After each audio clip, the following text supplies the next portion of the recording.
Hola, com esteu? Benvinguts una setmana més a Llum Vermella. Aquest any es commemoren els 50 anys de la mort de Franco. I de Franco i tota la resta en parlem amb Felipe Botalla. Aquí el teniu, en Felipe, que mira cap a l'esquerra. Ja veurem si tota l'entrevista mira cap a l'esquerra o no. Acaba de publicar l'Imperio Atómico. Ja veieu, quina portada. Franco no s'havia vist mai tan guapo i tan ben posat. Ja veurem com li va a Felipe en un programa que es diu Llum Vermella. Ho farem en castellà i parlarem de tot, fins i tot de màrqueting, que s'ha dedicat durant anys en aquesta professió. En res, a la que tinc la careta tornem. Fins ara, gràcies.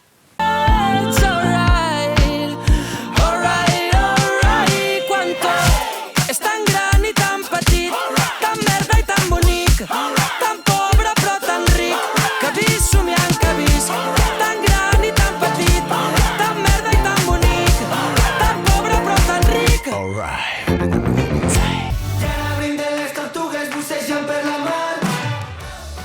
Hola, ¿cómo esteu? Benvinguts de nou. Ya lo tenemos aquí, a Felipe Botalla. Felipe, ¿cómo estás? Pues muy bien, encantado de estar aquí contigo. Gracias por venir. Un placer.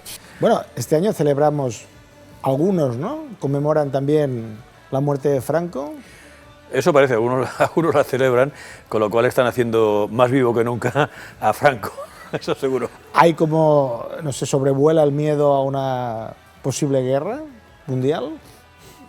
Bueno, yo esto no lo creo, es decir, hablar de guerras mundiales ya se ha hablado tantas veces, incluso cuando la Guerra Fría y cuando muchas situaciones que parecía que iba a ser tremendo, para mí no representa nada esto que están diciendo, o sea, forma parte del show, ¿no? Y yo pensé, bueno, Felipe Botalla, que es alguien que se fija en los detalles de acontecimientos mundiales. Vamos a ver si esos detalles luego desencadenan otros hechos o no. Sin duda, o sea, a veces los detalles son más importantes que los hechos en sí, ¿no? O sea, la forma en que se expresan, dónde van, con quién están, todo esto a veces es más importante que lo que pasa, ¿no? En realidad.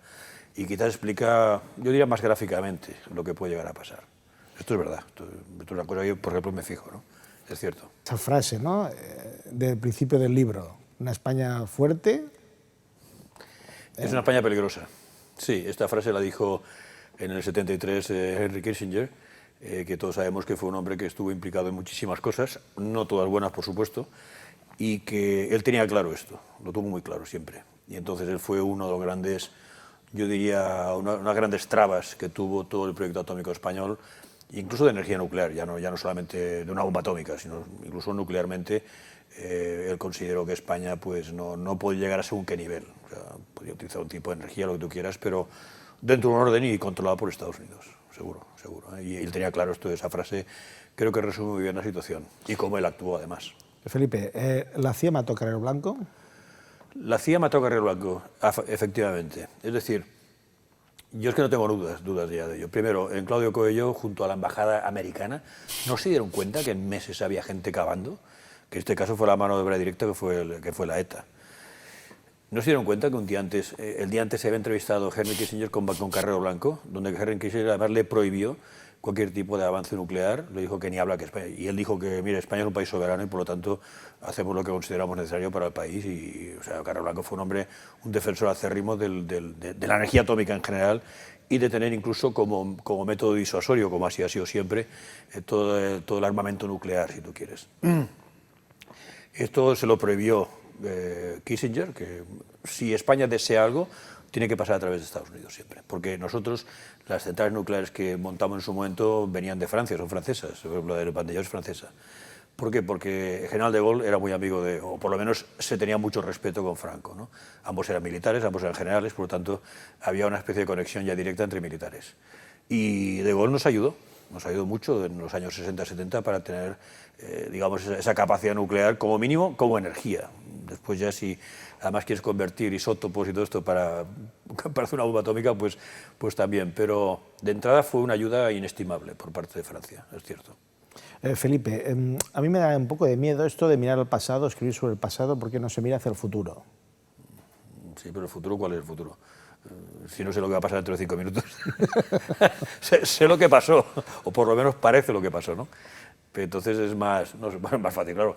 Hablar del futuro, pues podemos hacer mucho futurible en base a un potencial, pero ¿a dónde llegamos? No tengo ni idea, no sé qué puede pasar en este momento. Yo diría que las cartas están sobre la mesa y y el escenario es muy amplio, ¿no? De muchos sitios, entonces es muy difícil hablar del futuro. De hecho, ni siquiera con grandes métodos y con grandes científicos el futuro pues no sabemos qué va a pasar en realidad. O sea, podemos estimar hipótesis, conjeturas, pero poco más. Felipe, esta es mi visión. La visión del público en general, lo da buena parte del público, es que estos temas son conspiranoicos. Les llaman a estas personas conspiranoicas. Mira, a mí me da igual esto del conspiranoico o no. Yo lo que tengo claro es que los conspiranoicos en muchas ocasiones aciertan, o por lo menos tienen claro lo que está pasando, ¿eh? Y yo nunca he considerado que sea una palabra despectiva, ¿no? Creer en conspiraciones, siempre ha habido conspiraciones, es que no estamos descubriendo nada, entonces ya lo sabía en la época de Italia con los Medici, las hubo en Sudamérica, las ha habido en Estados Unidos, las ha habido en Europa, pues por supuesto, pues claro que hay conspiraciones. Yo mismo que he trabajado en compañías, a veces he conspirado.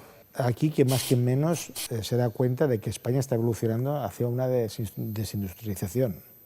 O sea, se están desmantelando los sectores, el primario, el secundario, el terciario no, ¿eh? Este interesa. Llegará, no te preocupes, aquí todo está implicado. Sí, hay una desmantelación, no ya de España, por supuesto, sino de Europa. O sea, Europa está perdiendo a pasos agigantados lo que era, ¿no? Lo que llegó a ser.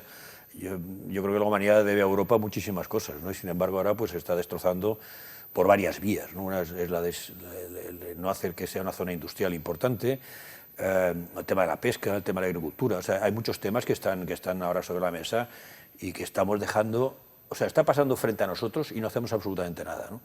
Entonces, yo no sé si llega un momento que hay que pensar que a lo mejor no lo merecemos, ¿no? Por tontos. Así de claro.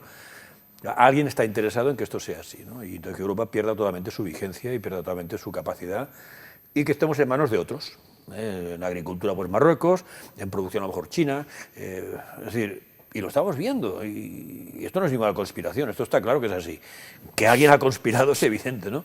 Que esto debe estar escrito en algún sitio seguro, y que alguien lo está llevando adelante sin ningún tipo de escrúpulo es evidente, o sea, no tengo ninguna duda.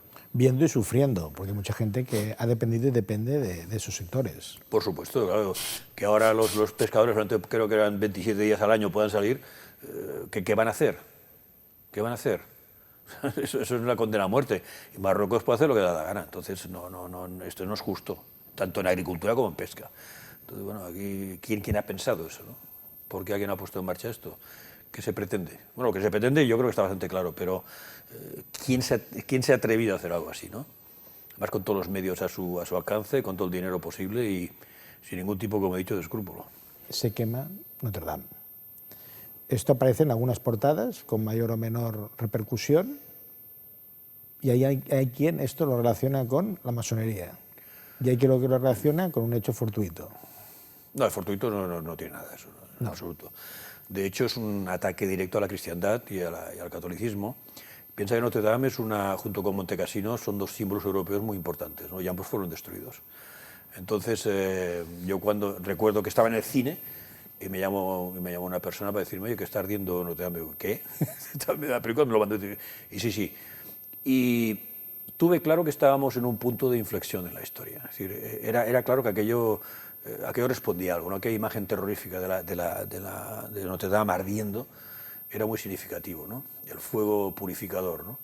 El fuego, ¿no? Entonces, claro que alguien quiso que esto fuese así, ¿no? Hablando de un accidente, uno con unas chispas, no sé qué pasó, tal, que se quemaron las maderas, casi 400, 500 años. Es imposible que ahora se queme aquello de esa manera.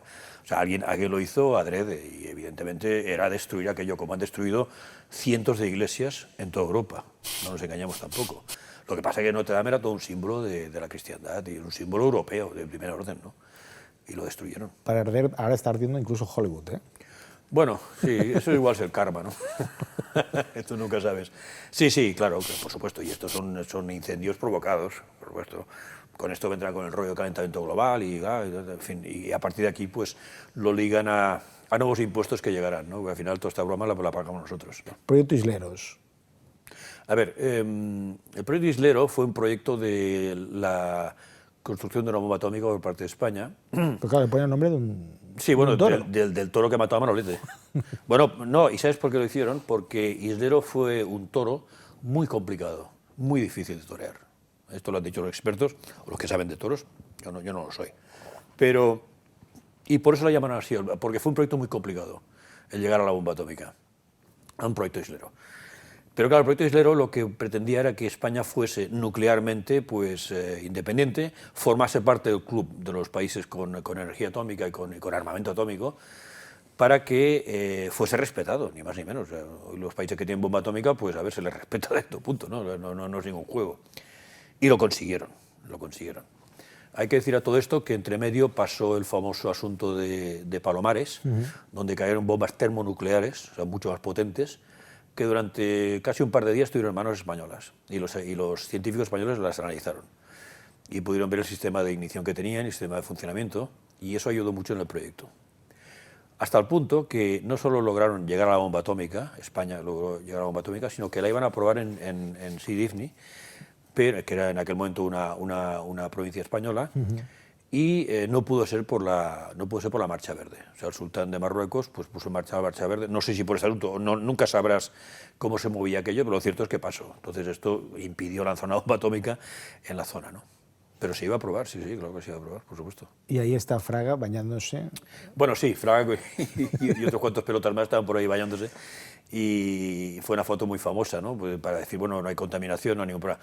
Tuvimos mucha suerte, porque fueron 2 aviones que chocaron en vuelo y unas bombas cayeron en tierra y otras en el mar. Entonces no explotaron, claro, no estaban preparadas para la explosión.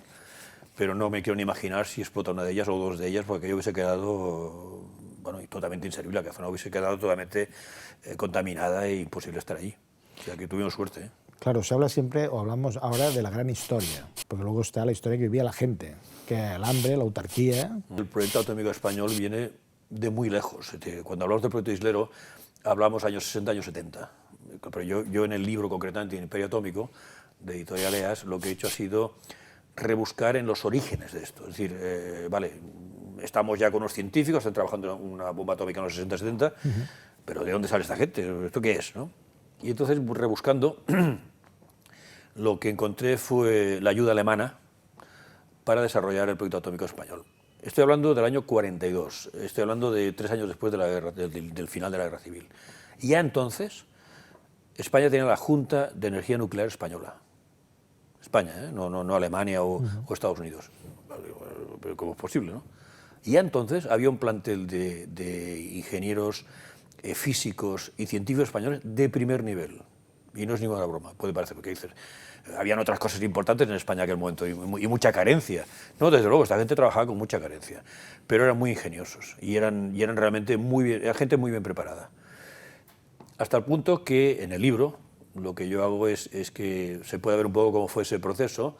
Los alemanes se ponen en contacto con el científico jefe de la GENE y le explican el interés de Alemania ya en el 44. Yo cubro el 44 y el 45, hasta el final de la guerra. Y el interés de Alemania de seguir trabajando el proyecto atómico, aunque para los alemanes la bomba atómica era un arma ya obsoleta, ¿eh? O sea, ellos estaban trabajando en temas mucho más adelantados. Pero era cierto que como arma disuasoria era muy importante, ¿vale? Porque ellos tenían claro que una bomba atómica lo que hacía es destrozar la zona, no quedaba inservible. Entonces, ¿yo para qué quiero eso?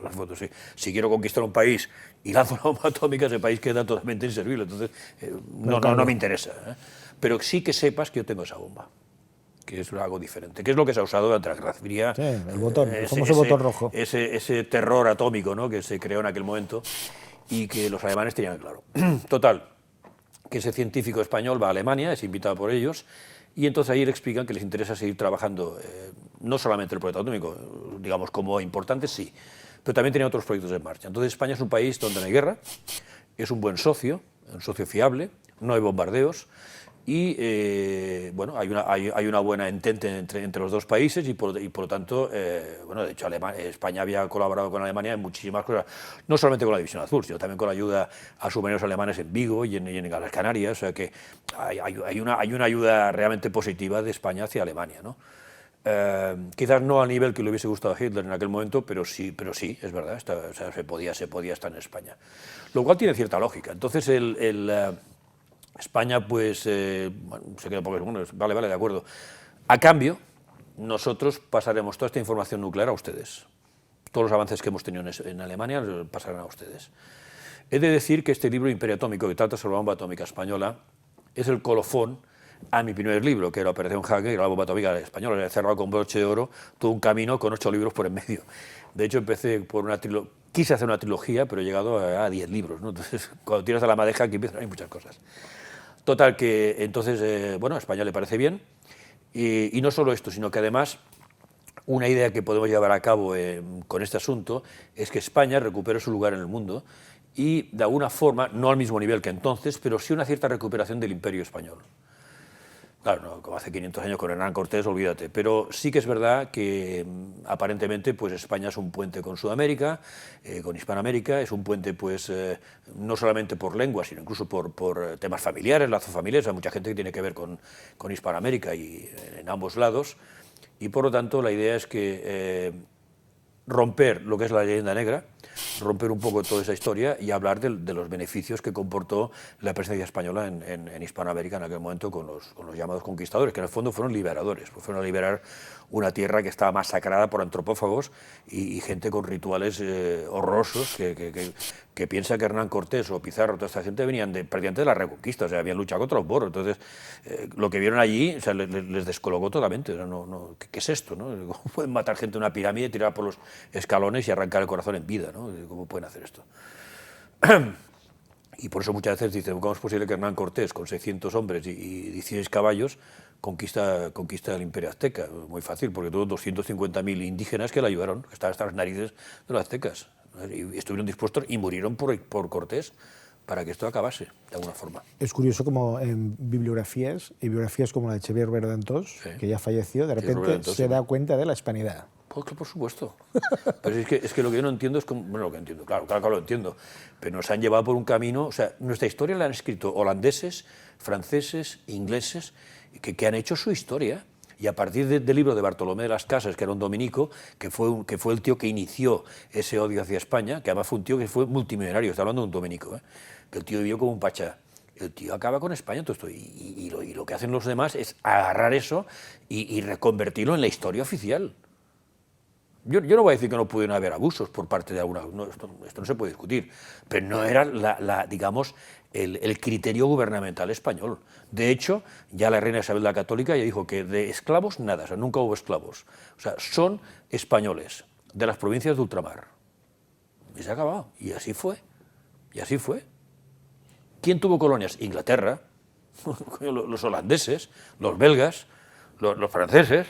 Claro, eran colonias, no eran provincias. La India fue una colonia que tenían allí. Y los ingleses se llevaron de todo. No, pero construyeron vías férreas, sí, claro, para ir hasta el puerto, para llevarse rápidamente todo lo que pillaban, ¿no? Entonces, es injusto el maltrato que ha sufrido España y que hemos aceptado como historia y nos hemos flagelado nosotros con este asunto. O sea, esto no tiene nada que ver con la realidad, nada que ver, en absoluto. Y piensa que el Imperio Español llegó prácticamente hasta Alaska, desde la Patagonia hasta arriba de todo. México tenía medio Estados Unidos, y México, probablemente dicho, que los aztecas eran una parte pequeña de México en aquel momento, que México no existía, evidentemente, ¿no? Pero el imperio era enorme, y México perdió todo ese terreno ya 100 años después de que quedasen ya sin España, o sea, cuando ya eran autónomos, y lo perdieron todo, y culpan a España de eso, ¿no? No fuisteis vosotros. Como por ejemplo, pues ya en el siglo XIX perdimos todas nuestras colonias, nuestras provincias en el extranjero, fuera, por supuesto. Con lo cual, hemos sido muy injustos, no solamente por aceptar eso, sino además por seguirlo y considerar que es la historia. Esto no es verdad. Como la Inquisición. La Inquisición, a ver, claro que hubo Inquisición, pero es que además empezó en Francia, no empezó en España. Todo esto de Torquemada, todo este rollo que explican, piensa que la Inquisición fue un tipo de juicio justo, porque además siempre había un notario y había un médico, que controlaba lo que allí se hacía. Y el que se pasaba, le aplicaban un correctivo, pero rápido. O sea, que no creas tú. Aquí se mataron, en 3 siglos, quemaron a unas, creo recordar, 50 o 60 personas. Pero es que en Inglaterra mataron a 264.000, En Alemania solo 30.000 brujas, En Suiza más de 5.000. En Francia 7.000. ¿De qué estamos hablando? ¿De qué estamos hablando aquí? Felipe, ¿el hecho de que durara tanto la dictadura era porque era un campo de pruebas España? ¿Qué dictadura? La franquista. Bueno, quizás fue un gobierno autoritario. Por una dictadura no se permitió viajar fuera, y aquí se viajaba, Yo en el año 67 fui a Suiza, por ejemplo. Y mi padre trabajaba en Estados Unidos y trabajaba en ¿Cómo te gustan los Inglaterra. matices, eh? No, fue un régimen autoritario, no lo discuto, ¿no? Siempre, claro. Claro, que venía de un militar, ¿qué quieres? Pero el dictador, además, el dictador, que es la percepción romana del dictador, ¿qué es un dictador en Roma? Es aquel que en un momento de situación difícil del Imperio Romano dice, yo voy a tomar las riendas y quiero arreglar todo esto. Se le daba 2 años. Si no lo conseguía, perdía su hacienda y su vida, ¿eh? Porque él dictaba lo que había que hacer. Quizás aquí se habla más de tiranos, ¿eh? Que es otra cosa. El dictador, para mí, es la imagen romana de un dictador. Un dictador no dicta, ¿vale? El tirano es el terrible. Tenemos buenos ejemplos en este momento de tiranos, ¿eh? Excelentes ejemplos. ¿Pero fue un campo de pruebas o no, Felipe? Porque la gente lo vivió, le caían las bombas en la cabeza. ¿De qué hablas? ¿De la guerra civil? O de... Bueno, de todo aquel periodo. Bueno, a ver, la la guerra civil pues, fue una guerra fratricida, terrible, horrorosa, de lo peor, porque una guerra civil es mucho peor que una guerra contra otro país, porque el otro país es el enemigo y ya lo tienes claro. Pero claro, aquí quién es malo y quién es bueno, ¿no? En el fondo. Yo creo que el periodo franquista tampoco se le ha hecho justicia, en el fondo. O sea, yo viví 22 años de mi vida con Franco y no tengo ningún recuerdo negativo ni nada. O sea, es evidente, no podía meterte en política, pero ¿para qué quería meterte en política? Ya ves para qué sirve, ¿no? Entonces, ¿qué quiere decir esto? Claro, habrá gente, no, pues es que mi tío pues lo fusilaron no sé dónde. El otro, bueno, yo tuve, por mi familia tuve unos en los republicanos y otros con Franco. O sea, yo tuve los dos tipos. Y uno fue herido en Teruel y otro fue, el más republicano, estuvo en la cárcel en Burgos después de la guerra. Bueno, pero lo que era aquel momento para un joven estar en aquella situación, el juego estaba claro. Tú sabías a qué podías jugar allí y a qué no podías jugar. O sea, allí nadie engañaba a nadie. Si te metías en política, te metías en un lío. Si no te metías, hacías lo que te daba la gana. A no ser que fueras hijo de un rico. Ahí te sacaban... No, yo no fui hijo de un rico, ¿eh? No, me refiero yo tuve una vida totalmente normal. Yo creo que de una persona normal. Repito, claro que hubo fusilamientos, pero no te olvides tampoco que Franco ganó una guerra, que es muy diferente a unas elecciones, ¿eh? Entonces él tuvo la capacidad de discernir y así todo no fue tan terrible como lo que nos hubiese pasado a nosotros con el Frente Popular, ¿eh? Si hubiesen llegado los comunistas, ya hubieses visto tú las delicias del comunismo y lo que eran capaces de hacer aquellos tíos, ¿eh? Es decir, lo tienes en la Revolución Soviética, lo tienes en China, lo tienes en todos lados. Quiero decir que no estoy diciendo nada que no se sepa, se sabe. Ya no entró en los 120 millones de muertos, ¿no? Pero quiero decir que fue una bendición que aquel tío ganase la guerra en aquel momento. Ya sé que lo que digo no es políticamente correcto, pero es que me da igual. Es un provocador, Felipe. No, bueno, yo entiendo que habrá gente que me dirá, hombre, pero este tío, claro, él vivió como un pachá. Yo no viví como un pachá. Yo tuve que estudiar, tuve que trabajar, me puse a trabajar pronto con mis padres. Quiero decir que yo no tenía una vida regalada, ni muchísimo menos, ¿eh? Al contrario. Y lo que he podido ganar, pues me lo he ganado por mí mismo. Pero reconozco que en este momento las ventajas no son tales. En aquel momento había posibilidad de hacer cosas. Y todos sabemos que en aquel momento con un salario vivía una familia. Y tenía un piso, quizás incluso hasta un apartamento y se compraba un coche. Entonces, ¿a qué hemos llegado en este momento? ¿Tú tienes capacidad de ahorrar? Porque yo no la tengo, ¿eh? No, hombre, ¿había ahorro entonces? ¿Ahora hay ahorro? No, yo creo que no. Estoy generalizando. Pero eso que habrán casos y casos. Pero eso no era gracias a... ¿Es una? No era gracias al que diría, pues tú tirano. Claro. Claro, en aquel momento Que ni iba a pescar, ni mataba reses, ni nada, ¿eh? Estaba en... Bueno, pero esto es un topicazo que... Sí, ya lo sé. Sí, se acaban unos atunes que pesaban 200 kilos, ya lo sé. Sí, todos estos rollos todos los hemos vivido. Y había mucho cachondeo en la época, se hacían muchos chistes. Y sí, hombre, pues claro, porque era una cosa que te daba la risa, estamos de acuerdo. Pero esto es casi anecdótico, esto es casi un satélite, ¿no? Va por ahí y nos reímos con ello. Pero yo creo que la base del sistema funcionó muy bien en su momento. Y prueba de ello es que el incremento que hubo en los años 60 fue un desarrollo brutal en España, brutal. Vio Opus Dei. Bueno, el Opus Dei y un grupo de ministros del Opus Dei fueron parte de los técnicos, digamos, que llevaron a cabo todo el tema económico, todo el tema de industria, muy importante en aquel momento. El Opus Dei, pues bueno, es una prelatura de la... Bueno, ya no es prelatura ahora. Ahora San José María ya no tiene la prelatura.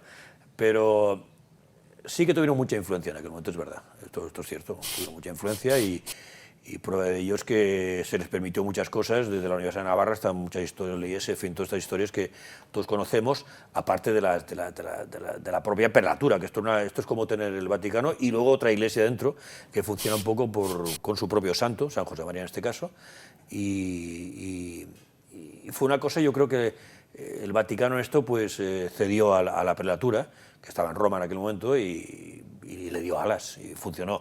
Y a Franco yo no voy a negar que estos ministros del Opus Dei pues dieron mucho juego y fueron gente muy inteligente. Por ejemplo, López Bravo, que fue uno de los ministros de Franco de Industria, estuvo siempre en contra del proyecto atómico español. Y además, de hecho, convenció a Franco para que no continuasen porque costaba una fortuna aquello, por ejemplo. Hablando del Opus Dei, López Bravo concreta que luego murió en un accidente también muy extraño en Sondica, en Bilbao. Acabamos todos muy extrañamente. ¿Muy qué? Muy extrañamente. Bueno, a veces sí. No, eso se supone que fue un accidente de avión. De pasajeros. Felipe, última pregunta sobre esta parte. ¿Hacia dónde tenemos que mirar geopolíticamente? Es decir, ¿tenemos que mirar hacia esta especie de Unión Europea? ¿Hacia Marruecos? ¿Hacia Estados Unidos? Europa es un desastre. O sea, Europa lo único que ha hecho ha sido cortarnos las alas y depender de una serie de burócratas en Estrasburgo y en Bélgica que han dictado lo que les ha dado la gana. Nuestro enemigo está en el sur, está en Marruecos. Nosotros no tenemos que hacer nada ni en Ucrania, ni en Haití, ni en todos estos sitios. No se nos ha perdido nada. Y nuestras tropas tienen que estar en Andalucía, como en Ceuta y Melilla y en las Canarias. Ese es el enemigo nuestro en este momento. Y el que diga lo contrario miente como un bellaco. Hoy en día los enemigos no se ve bien. Bueno, todo el mundo quiere ser amigo. ¿Cómo quieres llamarles? Contrincantes. No tan amigos, sí. Ahora ahí quien manda no es ni un tirano ni un dictador, ¿eh? Es alguien que... Bueno, ahí es una mezcla de religión y es una mezcla de tiranía, ¿eh? No te engañes. Seguro. Es peor, seguro. ¿eh? Es peor. Seguramente, no, pero la tiranía ya es bueno, ¿eh? La tirana es terrible. No, yo creo que hay una mezcla de religión y de tiranía, por supuesto, y además que en un orden, digamos, heredado, ¿no? Porque esto viene familiar, del sultán al otro sultán. Y además siempre ha sido un enemigo de España muy ladino, muy enroscado, ¿no? De alguna forma. Con Franco no se atreven a todo esto, con nosotros sí que se atreven, claro que se atreven, por supuesto. Franco los tiene que tomar la medida de los moros, clarísimo. ¿Qué? Es que claro, sí que es verdad que hay que elegir, ¿no? Cómo llamar las cosas, si franquismo, dictadura, tiranía, es decir, las palabras al final... No, franquismo es correcto, o si tú quieres, pues un régimen autoritario, sin duda. Sí, un régimen autoritario, por supuesto. Que fue aflojando a medida que nos acercábamos a la muerte de Franco. Ya a partir del 65, 70, que yo ya flojeó mucho, ya no era lo mismo, ni muchísimo menos, ¿no? A ver, también diferenciemos, recién acaba la guerra civil, año 39 hasta finales de los 40, pues podía haber una represión de búsqueda de asesinos de la parte del Frente Popular y gente así, claro que sí. Y luego estaban los maquis, hubo mucho follón en aquel momento. Entonces el régimen lo que hizo fue defenderse frente a todo esto. A luego ya ir pasando a todo el desarrollo a partir de los 50, 60, turismo, o sea, aquí entran muchas cosas, ¿no? La dicta blanda, que le llaman. Fue más un régimen más blando, por supuesto, ¿no? Que permitía muchísimas cosas, que hoy son increíbles, ¿no? Pero permitía muchas cosas que, repito, lo explica la gente, no se lo cree, ¿no? Entonces, yo repito, no digo que no haya habido gente con experiencias negativas o que no le gustó, claro, ya lo entiendo, porque muchos millones y claro, a alguno le toca, ¿no? Pero yo no creo que fuese ni mucho menos malo para España aquello. De hecho, yo sigo creyendo que Franco fue un tío de un nivel altísimo. O sea, para mí es comparable a Felipe II a los Reyes Católicos. O sea, un tío único, ¿eh? Repito, lo que digo quizás no gusta, pero es así. No, la gente se estará riendo tirando dos pelos. Son libres de hacerlo. Felipe, no hubo ningún juicio en la transición. Y en las cunetas sigue habiendo gente. Sí, pero de ambos lados, sí. Conmemoramos aniversarios. Yo creo que todo esto no hay que celebrar nada. Es decir, aquello se cerró en el 77, 78, se llegó a una concordia. No había ni buenos ni malos en aquel momento, o sea, la cosa acabó, había acabado hacía muchos años la guerra, y ahí sí quedó durante muchos años, hasta que llegó Zapatero, que desenterró todo esto, ¿no? Y entonces ha vuelto otra vez la inquina, ya había otra vez el odio entre hermanos, y nos miramos mal unos a otros, y bueno, este tío ha resucitado la guerra civil. Para mí el problema ha sido Zapatero, y sobre todo con este segundo, que le sigue, que le supera. Pero Zapatero fue el hombre que inició todo esto. Y claro, estamos en situación No de guerra civil, porque yo no creo que vaya a haber una guerra civil, pero sí de inquina que esto tiene que acabarse. No puede ser que estemos así. No puede ser. Cada uno va por su lado y eso no puede ser, hombre. ¿Qué se le cruzó con los masones, con el catalán? ¿Qué le pasó ahí? ¿Fue su debilidad? ¿De Franco? A ver, la masonería existe. O sea, él no se inventó la masonería. O sea, cuando decía el contubernio judeo-masónico, Sí. yo creo que tenía más razón que un santo. Tenía bastante más razón que un santo. O sea, sabía de lo que estaba hablando. Lo que pasa es que nos daba la risa. El contubernio, jaja, todo el mundo riendo y todo el cachondeo. Pero pasado los años, y a estas alturas, quizás no iba desencaminada Colombia en aquel momento, ¿no? Con todo esto. El catalán te diré que, bueno, yo en el año 67, yo compraba unos fascículos en la Dolça Catalunya. No solo eso, sino que además había una película de Toni Leblanc que se llama Amor bajo cero, que hablan en catalán un buen rato de la película, se ve la sardana, estoy hablando de los años 60, ¿eh? No sé, a ver, claro, tú no podías pedir un papel en Hacienda en catalán, vale, estoy de acuerdo. No podías hacer una denuncia en catalán, estoy de acuerdo. Bueno, pero el resto... Bueno, me alegro que no llegues al despropósito del 47, de la película. Del 47. No la he visto, es el tío del autobús. Sí, pero hablan en catalán, quiero decir, subías al autobús en el 77, 78 Bueno, a ver, y en catalán no hablabas. No, pero yo por ejemplo... Y la gente estaba acojonada. Yo no discuto que hubo una... Es un revisionismo, ¿no? A favor de... Un revisionismo. A ver, quizás es ir hacia lo real, porque, por ejemplo, el Barça le dio 2 medallas de oro a Franco, y gracias a Franco pudieron construir el Camp Nou. No sé si lo sabes todo esto, porque el campo de las cosas estaba en las últimas. Claro, todo esto parece que nos olvidamos ahora, ¿no? Entonces, montó la SEAT en Barcelona, montó una serie de industrias en Barcelona. Es decir, no sé hasta qué punto había ese odio tan africano. Lo que sí que puedo decir, yo trabajé en un bar en los años 71, 72, y era catalán. O sea, o español, sí, llegaba cualquiera y pero en el transporte entraba gente... En el transporte público bueno, no. quizás lo que eran los avisos y todo esto no estaban en catalán. Y que un inmigrante acabado de llegar hablase bien catalán, tampoco. No, claro. Lamentablemente.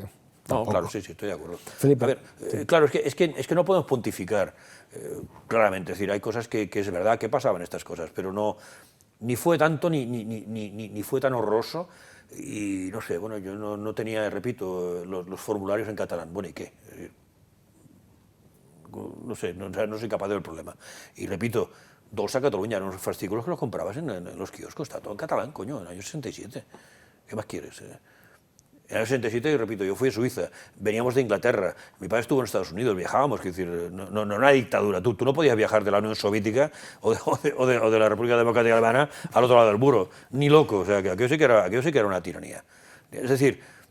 Claro, tú le das un hecho importante al viajar. Por ejemplo, es que eso denota... Si viajas entre países que son tiranías, no ves nada. Bueno, pero una cosa si estoy en la Unión Soviética, viajo a Bulgaria, pues en aquella época, o a Rumanía, pues vale, con Ceausescu, pues muy bien. Claro. Pero claro, aquello no era viajar, es seguir en el mismo rollo, ¿no? Yo hablo de poder viajar a otros países de verdad, o sea, repito, de Estados Unidos hasta Inglaterra. Yo nací en Londres, por ejemplo, y tengo pasaporte británico también, y yo iba a Londres con frecuencia en la época de Franco. Nunca tuve ningún problema. Sí, tenías que sacarte los penales. Bueno, muy bien. El pasaporte te tardaba un mes. Bueno, de acuerdo. Bueno, ya está. Bueno, pero es que eran cosas que en el momento no te planteabas. Luego tienes que sobornar también. ¿Perdón? Tienes que sobornar también. Yo nunca soborné a nadie, ni a mordir a nadie. O sea, yo seguí los trámites. A ver, que seguramente había un funcionario que aceptaba mordidas, no lo discuto.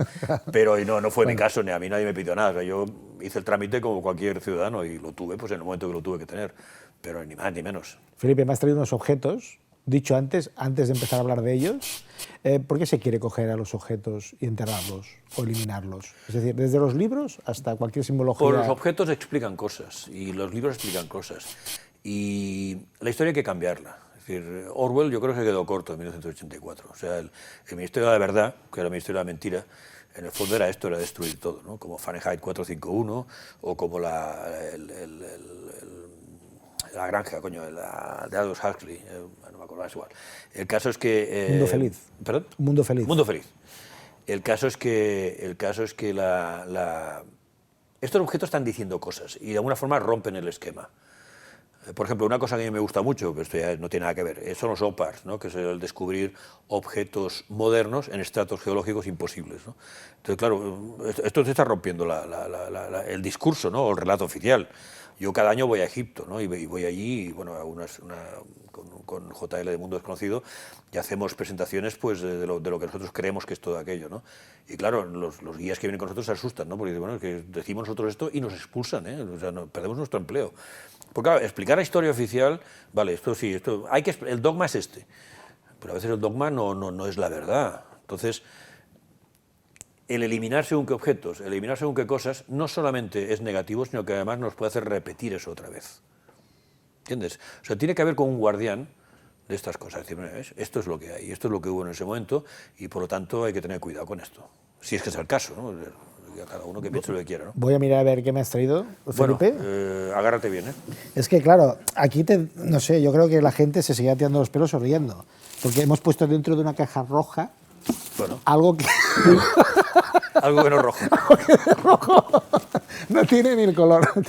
Sácalo tú, Felipe. Bueno. Me llevo la caja. Sí. Bueno, ver, cuéntanos por qué guardas esta gorra. Bueno, yo soy coleccionista, aparte, ¿eh?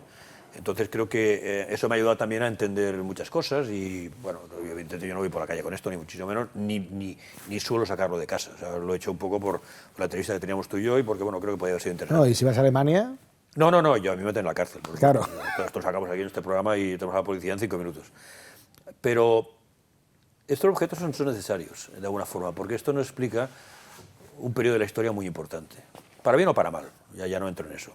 Pero el eliminarlos, el destruirlos, el hacerlos desaparecer, no tiene ningún sentido, ¿no? Es que incluso esto nos puede ayudar, y tengo objetos de la Unión Soviética, tengo muchas cosas, aquí hemos traído esto alemán, pero claro, tengo badinayas, tengo cosas, entonces yo tengo que conocer estas cosas, la gente tiene derecho a conocer estas cosas, y lo que representaron en un momento determinado. Luego tú piensa lo que te dé la gana, porque en eso sí que hay que tener libertad y pensar lo que uno quiera y no hay ningún problema. Otra cosa es que esto se repita, entramos en otra guerra, entonces. Pero el objeto en sí, esto, bueno, es un objeto, no es nada más que eso, ¿no? Con una forma determinada, con una simbología determinada y con un acabado determinado. Pero ya está, aquí se acaba la historia. Entonces, nosotros, tú y yo aquí, pues como dos personas civilizadas, podemos hablar con un objeto como este y no pasa nada. Es decir, no tiene más entidad la cosa, ¿no? Porque no está el propietario, que si no... Bueno, el propietario pues debe estar, fíjate, en algunas de esas fosas que comentabas tú, ¿no? No sé, eso debe estar en este momento. Y luego nos has traído otro tipo de gorra diferente. Sí, he traído un casco, sería ya... un casco alemán de Normandía concretamente. Real, ¿eh? Sí, claro, es el M43. Además, bueno, con esta especie de cosas de alambre de esto de pollo, ¿no? De una granja, ¿no? Que se usó en Normandía con los colores que se llevaban entonces. Estos son de la infantería blindada, las panzas de grenadier que se llamaba, llevaban este tipo de casco y pintado de esta forma y con estos detalles, ¿no?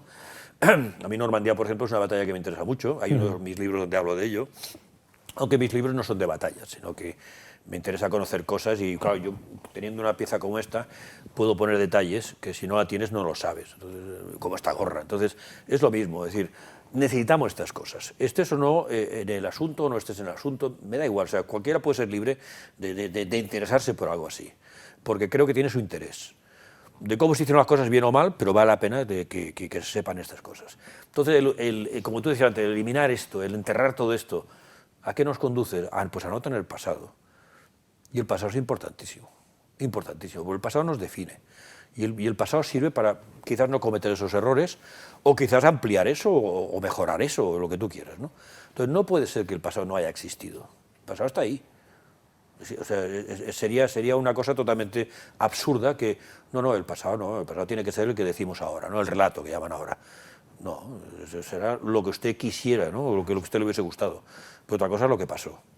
Entonces, estos objetos no hacen ni más ni menos que rememorar todo. Vemos que te quema la gorra, ¿eh? La mano. ¿Quema la gorra? No, qué va. Felipe, otros hechos que la gente tiene curiosidad, que son casi, ¿no?, como futuristas o de ciencia ficción. Puertas... En los años 60 en casa teníamos la visita de muchísima gente extranjera y veníamos muchos artistas. O sea, en mi casa era como muy moderna en aquel momento, ¿no? Mi padre trabajaba para una compañía americana con sede en Hamburgo y entonces él montó 2 fábricas en España, a través de la empresa, por supuesto, donde vinieron ingenieros alemanes. a montar todas las líneas de producción y toda esa historia. Y yo a mí me encantaba estar allá porque escuchaba cómo hablaban, se hablaba siempre en inglés, o sea que era un tema que estaba muy bien. Y recuerdo que una ocasión, al margen de un tío que vino, que había estado en Stalingrado y salió en el último avión que pudo salir de Stalingrado en enero del 43, le faltaba un ojo, una pierna, un brazo, iba dentro de un carro y lo destrozaron, murió la tripulación y él pudo escapar y afortunadamente salió de allí. Recuerdo que venían ingenieros y venían tíos que habían estado en proyectos en aquel momento. Yo en aquel momento que tenía yo 13 años, 12, 15, no mucho más. Y me acuerdo que se habló, habían varias personas, y se habló de la bomba de Hiroshima, ¿no? Bueno, y entonces de repente este tío alemán dice, nosotros tuvimos la bomba atómica. Bueno, ¿qué dice? ¿Qué está diciendo ese tío? Y a mí aquello me marcó. Y de hecho, ha sido el origen de que luego me haya interesado por todo esto. Estoy hablando de la parte tecnológica, no de otra cosa. O sea, sí conozco batallas, conozco cómo funcionó, personajes, pero me he interesado siempre y me he querido especializar en lo que es la alta tecnología alemana, que era una tecnología totalmente exótica, una física exótica, no tiene nada que ver con los parámetros que entonces se decía judíos de Einstein o Oppenheimer o esta gente, ¿no? O sea, ellos iban por otra vía, mucho más adelantada, ¿eh? Yo hablaban de quasars y hablaban de agujeros negros, o sea, era una cosa tan adelantadísimos. Y ahí me metí. Fruto de eso salió el primer libro, que era Operación Hagen, que es todo el proyecto atómico alemán. Y lo que decíamos, claro, tú cuando tomas esa madeja y la abres y que empiezan a salir cosas, por eso yo había pensado en 3 libros, luego ya 10, y es posible que a lo mejor haya alguno más. Claro, la pregunta es, vale, si tienen la bomba atómica, ¿por qué no la lanzan sobre Londres o sobre Nueva York? Me hubiese parecido, o París, me hubiese parecido lógico, ¿no? Sin embargo, no fue así. De hecho, yo lo que defiendo en mi hipótesis es que se lanzó, o sea, la consiguieron por supuesto, y se lanzó en Tunguska, en Siberia.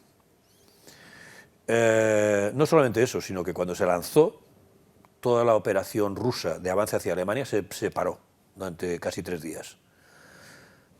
Entonces, realmente allí hubo algo que no se nos ha explicado, ¿no? Entonces, yo aquí en el libro desarrollo un poco qué es lo que creo que pasó e incluso aporto fotografías y aporto historias. Porque, de hecho, las bombas atómicas que se lanzaron sobre Hiroshima y Nagasaki eran bombas alemanas. Fue un trueque que hubo el general Kammler, un doctor en ingeniería y general de las SS, que fue el que tenía todo el proyecto atómico más avanzado y los proyectos más disparatados que te puedas imaginar.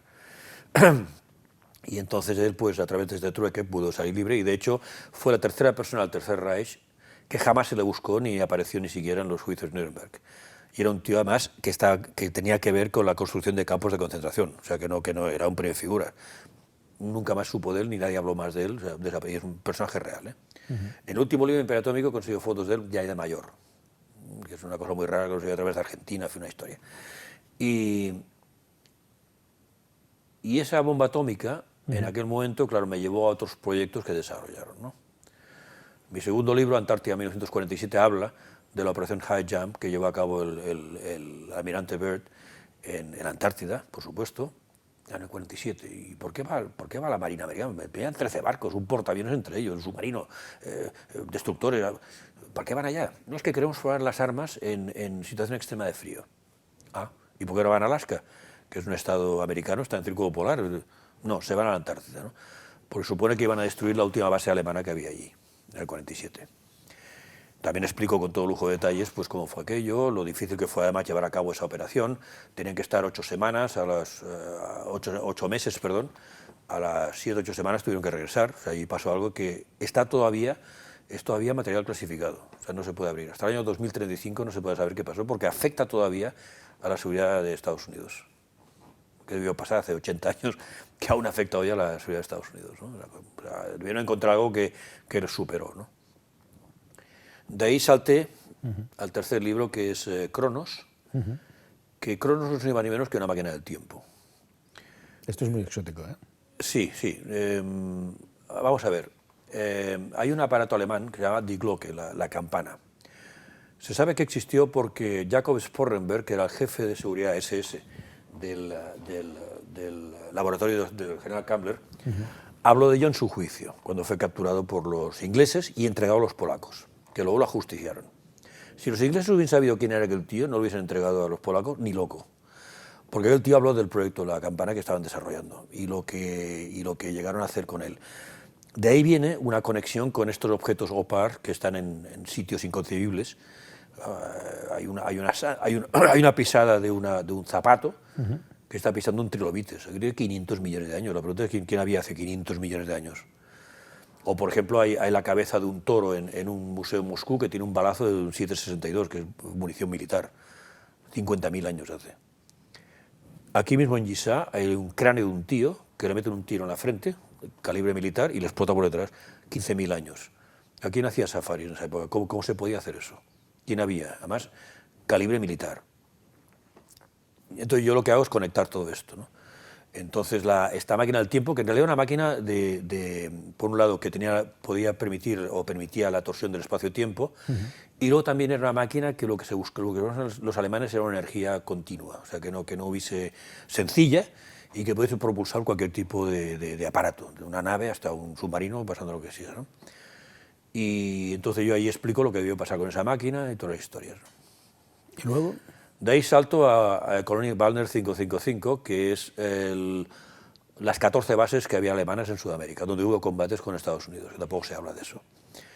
Y ahí hablo de los desarrollos que hicieron en Sudamérica, hablo de la Colonia de Dignidad, gente que vino de la Antártida, porque había gente en la Antártida, en la base 211 alemana, que lo que hizo cuando ya la cosa se puso difícil, pues es marchar hacia Sudamérica, que estaba a un tiro de piedra, ¿no? Porque los americanos hicieron no solamente la operación High Jump, sino en el 47, sino en el 58 hubo la operación Deep Freeze, que también la comandaba Byrd, y que se supone que lanzaron 2 bombas atómicas en el aire, que fueron los que provocaron, dicen, el agujero de ozono famoso. Entonces, este libro, pues hablo de esas bases que había, las 14 bases que había en Sudamérica, operativas, teniendo en cuenta que en Brasil habían varias, porque en Brasil ya antes de la guerra había más de 1 millón de alemanes como colonia, digamos, vivían allí regularmente, con lo cual además eran alemanes muy bien situados, grandes empresarios, era gente políticos, era gente con mano, que ayudó mucho a todo aquel que escapaba de Europa hacia Sudamérica. De ahí me voy cuando acabo este libro, escribo El vuelo del águila, que es la diáspora alemana después de la guerra, que llega hasta los años 90, ¿no? Y ahí hablo que hubo una reunión el 10 de agosto de 1944 en el Hotel Rottenhaus en Estrasburgo, donde se reunió toda la florinata industrial alemana, la florinata del partido. Estaba Skorzeny y estaba Bormann también. Y estos, en aquel momento se habló claramente de la guerra estaba perdida. Esto Hitler lo sabía y lo permitió, porque algo hay que hacer. O sea, el Tercer Reich debe continuar, quitar un cuarto Reich. Y entonces en aquel momento se puso en marcha 2 operaciones, una que era hacia la parte militar y otra que era la parte social, que era Adlerflug, el vuelo del águila, que es la que invirtió mucho dinero en empresas y donde han estado detrás de muchísimos proyectos, que por ejemplo CERN empieza en 1952, no empieza hace 10 años, que mucha gente cree que es de ahora, es del año 52. La pregunta es qué científicos había en el año 52 en Europa, ¿franceses, ingleses o alemanes? Y el CERN es la continuación de la campana, porque el CERN es un portal interdimensional. Sí, hombre. La gente no sabe que los televisores, desde lo que los ven desde sus casas, hace ya años que fueron inventados. Sí, claro, por supuesto. Sí, sí. Entonces, claro. Que no han salido de la fábrica. Esto lo sé porque me lo ha dicho un físico, que trabajó en el CERN. Sí, claro. No, es que es piranoia. Y de CERN yo también he conocido gente del CERN, claro que sí. Y el CERN, en el fondo, ¿qué te enseñan del CERN? Sí, no, es que aquí vienen escuelas y viene gente, sí, te enseñan 300 metros cuadrados, que tiene 27 kilómetros, ¿eh? Ya. Claro, aquí te explican la milonga que quieren. Ya está. Sí, está en el CERN, no. Es un gran... Sí, hombre, lo que no te explica tampoco es que casi el 90% del presupuesto del CERN es militar, ¿eh? Entonces sí, el bosón de Higgs, la partícula de Dios, sí, vale, sí, están investigados, estoy de acuerdo. Pero ¿qué más hacen ustedes aquí? Porque además, yo he buscado, no hay fotos de la construcción del CERN. Claro que es mover 27 kilómetros a 100 metros de profundidad, lo que eso trae de desechos. Ríete de las pirámides de Egipto. Y ahora están haciendo uno de 100 kilómetros de radio, ¿eh? Y además está entrando en Francia y una parte en Suiza. La sede está en Ginebra. Vive, aparte de lo militar, vive de subsidios que da la Unión Europea. Y no responde ante nadie el CERN, ¿eh? Ante nadie, ¿eh? y la sede está en Ginebra, que es un país que no es de la Unión Europea. Entonces, a ver, explíqueme cómo coges la mosca por el rabo, ¿no? Ahora haría la broma de, y desde allí nos escucha en esta entrevista. Seguramente, pero me da igual. Felipe, voy a interrumpirte aquí porque la gente desde su casa entiende más o menos lo de la gorra, ¿no? Eso de los sombreros para pensar, te pones una gorra, piensas de una forma, te pones una otra. Sí, sombreros, sí, de Bono. Sí, Pero nos has traído también un chaleco. Sí, aquí he traído lo que se llama un sobreuniforme. Espera un momento, aquí está.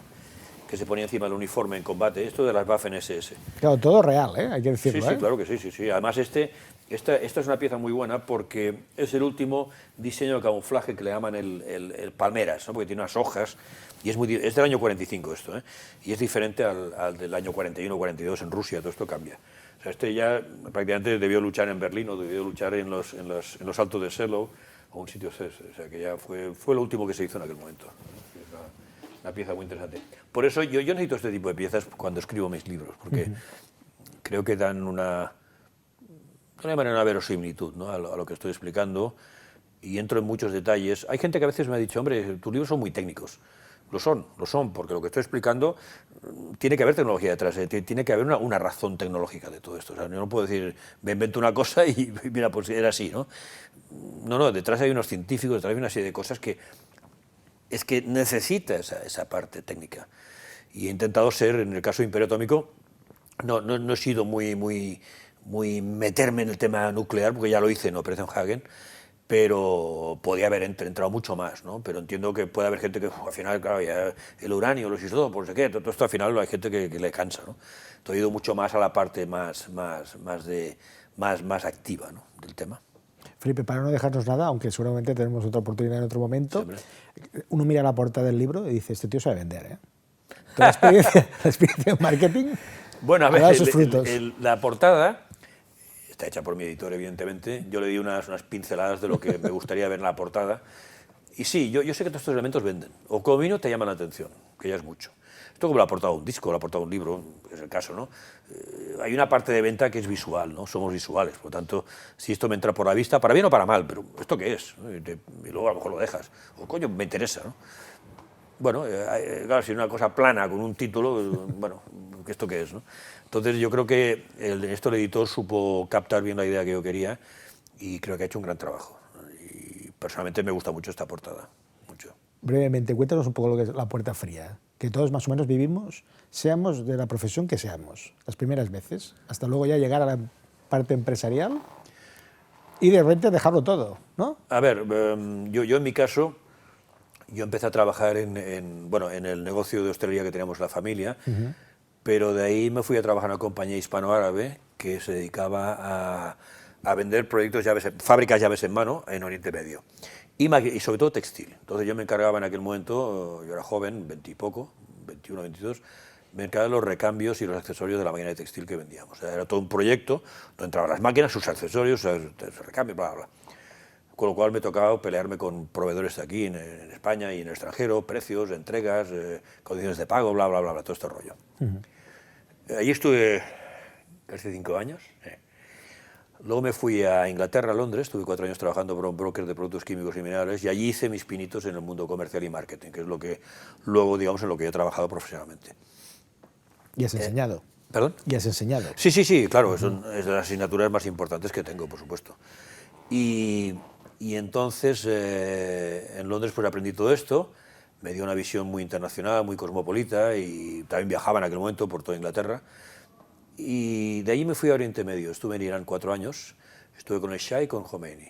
Y entonces, lo que pasa debido a la guerra en Irak, pues tuve que volver a España. Cuando volví mi trabajo, pues claro, aquí no tenía ningún sentido, y entonces me puse a trabajar en Matutano, en Frito-Lay, como vendedor. Entonces estuve 3 años con una furgoneta vendiendo patatas fritas en bares y supers y todo este rollo. O sea, conozco la venta en primera línea. A ver, a todo esto también decirte que en ese periodo precisamente, en que vuelvo de Irán y aquí no tengo trabajo, estuve haciendo puerta fría, tú has hablado de la puerta fría. Y yo vendía enciclopedias y vendía seguros por las casas. Entonces me tocaba pues llamar a la puerta y allí voy, ¿no? Yo siempre he dicho que como trabajo yo creo que es lo más duro que hay, pero también es la mejor escuela. Sí, lo que tú aprendes en puerta fría No está en ningún libro, no. Entonces, muchas veces cuando lo explico esto a los chicos se quedan asombrados, ¿no? Digo, bueno, pues, coño, digo, pues sí. Y tenía que explicar mucho rollo, estaba en sitios que dirías, está usted mintiendo, ¿no? Unas casas que, bueno, cada loco y cada loca, que no veas. Total, que de ahí luego me salió lo de Frito-Lay y lo de Matutano, que acepté, por supuesto. Y entonces hubo una vacante en marketing. Yo entonces ya estaba estudiando por la noche en ESADE, dirección de marketing, y bueno, yo estaba allí, hablaba inglés.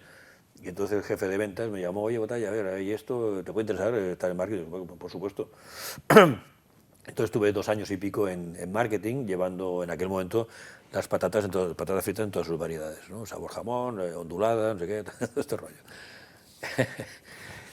Es que la gente recuerda las patatas de una forma ingenua, ¿eh? Como si no hubiera detrás No, toda la el industria. trabajo ingente, no te lo puedes imaginar. No te lo puedes ni imaginar. Y sobre todo los niños, un mercado terrible de los niños, ¿eh? Bueno, el caso es que estos 2 años, y entonces me surgió una oportunidad en Trinanjus. Entonces fui a trabajar a Trinanjus, hice el lanzamiento en España de Trina Piña Colada, que en aquel momento era un producto estratégico porque permitía a Trinanjus el mundo a la noche. La gente en la noche no bebe Trinanjus. Está con una tía, no está con Trinanjus. Tomas un gin tónico y tomas un trago largo. Total, que la Piña Colada nos permitió entrar en ese juego y la verdad es que fue muy bueno porque fue un trabajo de psicología de la etiqueta, color rojo, color negro, colores de pecado, ¿no? De nocturnos, de libidinosos, ¿no? Si tú quieres. De allí pasé ya como brand manager. Dímelo a mí, ¿eh? Lo tengo todo rojo. Pues eso. Pues de ahí me fui a Bimbo. Entré como responsable en marketing de pastelería infantil, Boni, Tigretón, Pantera Rosa, todos estos que todos hemos comido. Y luego, llevaba 2 años, entonces me nombraron responsable de un proyecto nuevo, que era lanzar en España Eagle Snacks, que era una marca americana de cacahuetes fritos con miel y sal. Una cosa totalmente novedosa en España, ¿no? Con lo cual tuve que ir a Estados Unidos a presentar el proyecto delante del gran jefe y la verdad se llevó a cabo, ¿no? La marca todavía está en el mercado, ¿no? Y cuando acabó el proyecto... Es como la historia de nuestra adolescencia, ¿eh? Pasamos de las patatas fritas a los sí, cacahuetes salados, esto es un camino iniciático, ¿no? Sí. Y cuando acabó el proyecto estuvo muy bien, entré a trabajar en Moulinex. Estuve 2 años en España como product manager de electrodoméstico y tal, sobre todo de desayuno, y luego 2 años en París, en la sede parisiense, llevando a nivel europeo los productos de desayuno. Hablo por ejemplo, de licuadoras, exprimidor, todos estos productos de desayuno. La verdad es que ya en aquella época, mi última profesional fue en Nutrex Colacao, como director de marketing. Pero ya entonces yo estaba ya dando clases a tiempo parcial, cuando acababa, pues cuando podía, claro, también viajaba bastante. Y daba clases, la verdad es que me gustaba, ¿no? Entonces yo siempre que había hablado con vendedores, hacíamos convenciones, me gustaba hablar con ellos y me gustaba hacer presentaciones y, bueno, me veía cómodo. Total, que hice mis pinitos en la docencia. Docencia, me refiero a marketing y temas, o sea, no en una escuela con niños. Y entonces, la verdad es que me fue gustando y un día pues decidí colgar los hábitos y dedicarme a esto full time, que es lo que he hecho, ¿no? Y ahora pues, entonces pues trabajaba, mira, con mi mujer que el otro día hablábamos, llevo casi 10.000 alumnos, ¿eh? Yo cuando voy por la noche por ahí parece que tengo una vida social acojonante, me encuentro gente, ¿no? Saluda a todo el mundo. Mucha gente que yo no sé ni quién son, ¿no? ¿No se acuerda usted de mí? Pues no. Coño, del colegio, de la escuela tal. No me acuerdo, me acuerdo de algunos, pero claro, de 9, 10.000 personas imposible, ¿no? Felipe, 2 últimas preguntas que tengo interés en que des tu opinión. La primera, ¿se ha abusado del retromarketing? Hablando del pasado y hablando del marketing. A ver, el retromarketing es una tendencia actual, lo que le llaman el mercado de la nostalgia. Entonces, hoy las marcas no quieren ser simplemente yo te vendo un producto, lo compras, lo consumes. Vale, sí, claro, evidentemente, eso ha de suceder. Pero es que además quiero ser parte de tu vida. Con lo cual, tratan de tocar el corazón de la gente. O sea, históricamente hablando, en los años 50, 60, 70, los productos se vendían por sus atributos. Es decir, pues era metálico, si era de color verde o era de plástico. ¿Vale? ¿Por qué? Porque eran épocas donde la demanda era superior a la oferta. Entonces, eran épocas de producción. En aquella época, calidad, acabados, prestaciones. Oiga, o lo toma o lo deja. Y se acaba la historia. Se pasó entonces a beneficios. ¿Beneficios de qué? De ese atributo. Por ejemplo, si es de plástico es más ligero, si es metálico le dura más, si es en verde, no sé, pues la encaja en su cocina. O sea, lo que se vendía entonces, años 80, 90, tal, era qué consigues con ese atributo, cuál es el beneficio que obtienes, no un beneficio económico necesariamente. Total, que de aquí se ha pasado a la parte emocional. Hoy las empresas quieren tocar el corazón de la gente. Emoción, porque emoción. además... Cuando, Emoción. No, claro, cuando tú tocas la emoción de la gente, el precio desaparece. El precio no es un factor. O sea, estoy haciendo esto... No sé, a veces pongo ejemplo en el Barça. ¿Qué vende el Barça? ¿Resultados? Bueno, sí, claro, a la gente que le interesa, pero que la gente cuando estás en el estadio ves a que hay gente llorando, riendo, suicidándose, ¿usted cree que aquello es racional?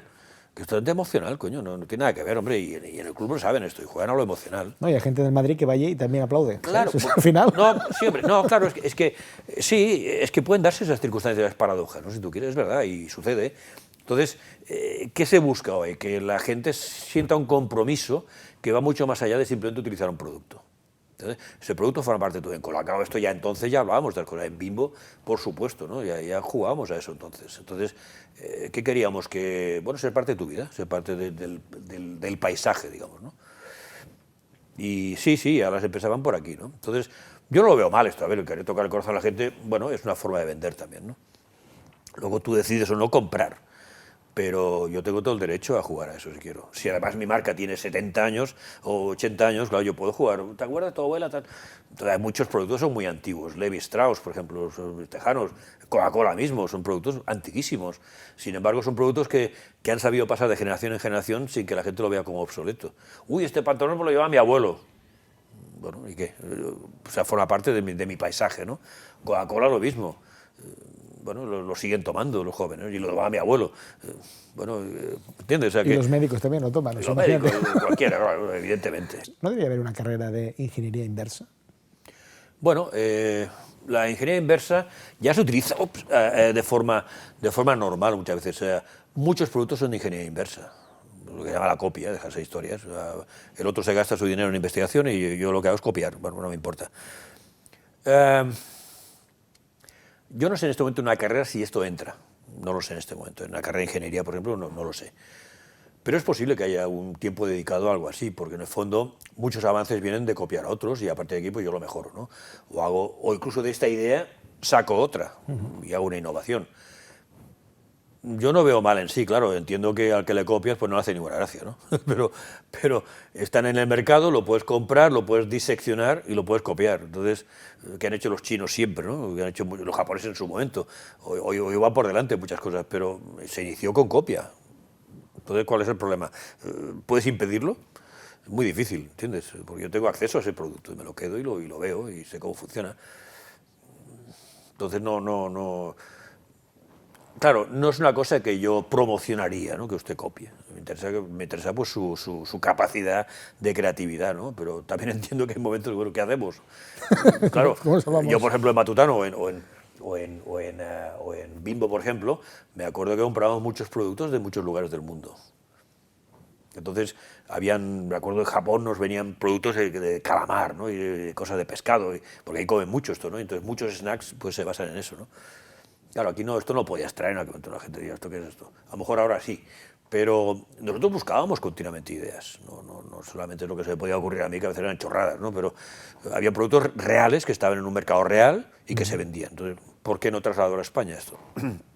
A veces era factible, a veces era muy complicado o incluso caro, ¿no? Podían llevar ingredientes que, oye, esto es muy caro, tú no puedes venderlo así al precio habitual, ¿no? Entonces, no es malo en sí mismo esta ingeniería inversa, pero claro, yo no la promocionaría como sistema, pero que existe, por supuesto, y además no vas a poder evitarlo jamás, siempre ha habido ingeniería inversa, ya en la época de los griegos y en la época de los romanos, ¿qué te crees que hacían con el enemigo? Copiar muchas cosas que hacían ellos, Rapento y muchas cosas que hacían ellos, por supuesto. Acordémonos de Napoleón, ¿eh? Claro, no, es que yo creo que forma parte del ser humano, ¿no? De la observación a otros y a ver qué hacen estos y qué tienen de bueno, que seguramente habrá algo de bueno y que puedo aprovechar yo de ello, ¿no? Vale, gràcies, Felipe, per l'entrevista. Un placer. I a tots vosaltres ens veiem la setmana que ve. Gràcies. Segueixo de festa del final del sopar fins que acabi la gresca. La nostra veu va pujant com la marea. I ara brinden les tortugues bussejant per la mar.